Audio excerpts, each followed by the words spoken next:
Hey everybody, welcome to Slash Bash, where today I am bringing you another Choosing Beggar Reddit video. If you are new to the channel, then subscribe and click on notifications so you don't miss out on the fun. In our first story, our OP plans an amazing vacation and invites lots of people to join her. Sounds great, and it is, until her entitled mother shows up. Let's jump right in. My husband and I have saved up to rent a beach house right on a private beach in Florida. It is the second time we have rented this exact location. The house alone costs approximately $3,000 for the week. We also had to pay round-trip flights, food, drinks, entertainment, etc. We planned on paying for my husband, our son, our daughter, and myself. We did invite other friends and family to come if they wanted, but they were supposed to get there on their own, pay for anything but the house, with the understanding they might not get a room and might get a couch or random sleeping setup. The whole point of this vacation was to relax. Our kids are not little, and as long as adults are down on the beach, they can be in the ocean. And we aren't huge drinkers, but it will be fine to have drinks around our kids. I personally just wanted to have pina coladas and sit on the beach and just be. My husband and I rented a car but didn't plan on doing a lot of driving. We did plan on going grocery shopping the first day and load up the house so we had food and drinks for the week. We also picked up boogie boards because come on, Florida beach. We find out who all wants to join us on our vacation, and it is interesting. Someone we were stationed with in the military about 10 years ago, who now lives in Florida, brought her family, and that was super cool. Then my in-laws live in Florida, so a bunch of them were coming, which was great too. My mother, the entitled mother, and stepdad really wanted to come, and I thought it would be okay, and they were able to get a flight, so that was happening.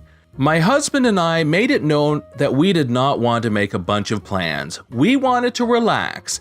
We didn't want to be out and about every day, all day. After all, we paid $3,000 for a private beach house. This is where the story starts to go wrong. My husband and I kept having to make little runs to town for small things. We were both getting tired of it and decided we were going to try and go nowhere for the next 2 days at least. But that didn't work.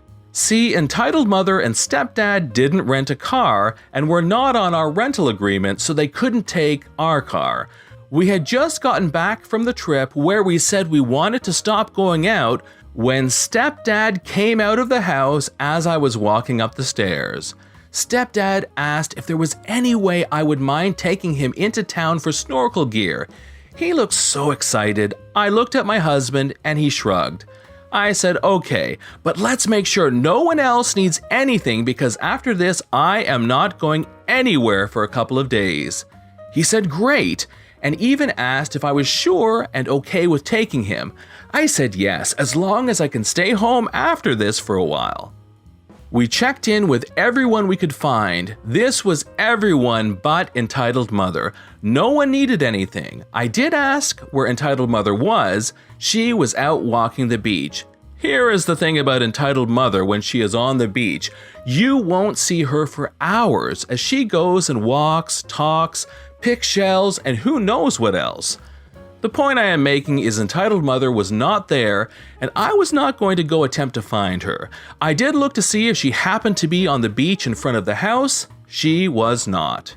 Stepdad and I ran into town. We went to a really cool surf shop and got snorkel stuff and new beach towels. Then stepdad knew entitled mother was wanting a few things. It was stuff to make crafts with. I told him we can stop at 2 stores that I knew where they were, and if we couldn't find the stuff entitled mother was out of luck for now. We stopped and I ran in and bought the stuff entitled mother was wanting. I figured since we couldn't find her before leaving, this should make her happy. Boy, was I wrong. When we got back to the beach house, entitled mother was throwing a toddler-sized fit, crying and acting up, even throwing her arms in the air. Entitled mother claims she was hurt, that we asked everyone else but not her. I explained we looked for her in front of the house, but because of how she walks on the beach, we weren't going to wait. I did tell her stepdad and I did stop and get her craft stuff. She kept having a fit and making things really uncomfortable, but I walked away and got ready to go to the beach, and even though entitled mother was stressing me out with her behavior, I was trying to relax and not let it get to me. Her behavior continued all day long. Entitled mother was making snide, backhanded comments all day. My husband and I were trying to ignore her. It was getting really annoying. We went along with our day and she was ruining the day for everyone. The next morning, she was still acting the same way. So my husband and I talked and we decided we were going to offer to take her into town one time to one dang store. Entitled mother likes to go wherever she wants and ignores all others. I ran down to the beach, caught entitled mother before she got too far away. Entitled mother, my husband and I want to know if you want to go into town. We're going to stop for breakfast and then we are only going to one store. We want to get back and relax. We are only going because we know you really wanted to go, so... You really hurt my feelings. Okay, well, are you coming? Yes, let me go change. No problem. Entitled mother went up to the house, but didn't change, but we got into the car. I thought you were going to change. You are in too much of a hurry.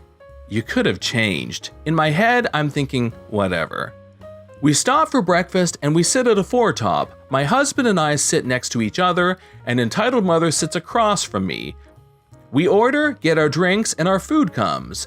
My husband and I start to eat, and entitled mother announces loud enough for the entire restaurant to hear her say, "It's okay, I covered you in prayer." And all I say in return is, I already prayed, I just did it silently. My husband and I just looked at each other.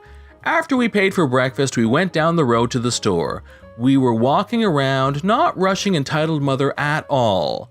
We get to the checkout and entitled mother says, "I forgot, I need postcards." I say, "Go grab them." Entitled mother says, "Okay." I said, "We will meet you in the car, no rush." Not 10 minutes later, entitled mother is at the car. I was shocked. "Did you get your cards?" "No, I went to the area and a gentleman told me that they were in the back of the store. I told them my daughter and son-in-law are in a hurry and I can't go back there. By the way, he told me to tell you that you need to relax." "You could have gotten them, entitled mother. I told you no rush." The vacation continued with more of the same. Also, once we got home, she told me I drink too much.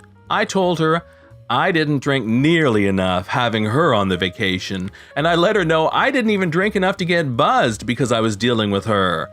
My plan for the future is to have real vacations without any entitled mothers, ever.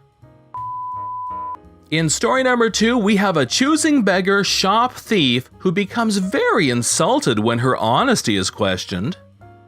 Story time! Years ago, I worked in a store where the price as marked rule was taken seriously, and a duplicitous customer almost got me in hot water for supposedly not doing my job right. Spoiler, I did do my job right.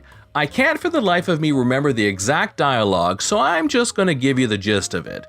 We had a new product, a set of colored pencils that was just below the threshold of what I'd call truly high quality, but still quite good, which was in my section.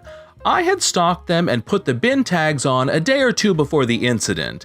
I can't recall whether the price was $59.99 or $69.99 for this particular set, but that's irrelevant. For the purposes of the story, we'll say $59.99. A brief explanation of how tagging worked at this store. When a new product is being added or prices are being changed, the employee that is in charge of that section is given an inventory and price list printout. They take a portable scanner, scan the item, enter the location, and the price. The tags are printed in the office and picked up by the employee to then be placed on the shelves. I get a call to come to checkout as there is a problem with the price on an item. I arrived to find a woman, our choosing beggar, and her 2 youngest children with 8 sets of these colored pencils and a picture on her phone of a yellow, important, bin tag reading $5.99. My manager is ready to do the override and discount these 8 sets, that's 92% off, and is visibly livid about it. I knew that there was no way I had tagged them at that price for 2 reasons. I had put at least 9 tags, 3 tags per shelf on 3 shelves.